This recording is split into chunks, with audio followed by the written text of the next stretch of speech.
A simple vista, estos churros son como el resto de productos que se ofertan en los más de 200 puntos de venta de masas fritas de la ciudad, pero en realidad son diferentes porque han sido elaborados sin gluten para que puedan ser degustados por personas celíacas. Este puesto exclusivo está ubicado en la Plaza de Banes de Valencia. No tienen que llevar harina de lo que es trigo, va todo a través de harina de maíz y productos homologados por la asociación.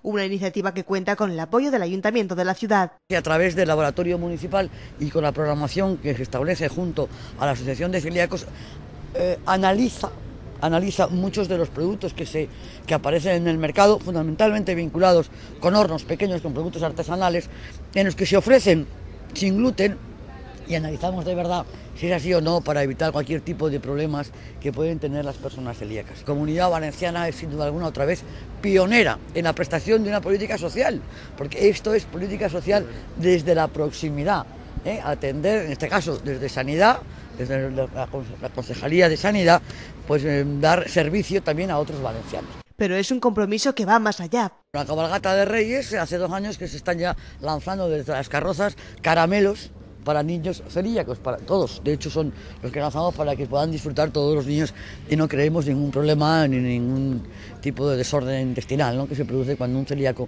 come gluten, es así, ¿no? Pensando en las necesidades de estas personas, ha sido editada además una guía que identifica qué restaurantes de la comunidad cuentan con menús especiales para celíacos.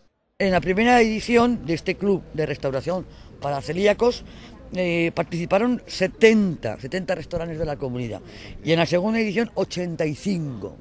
Una de cada 100 personas no tolera el gluten, de ahí la importancia de poner en práctica este tipo de iniciativas.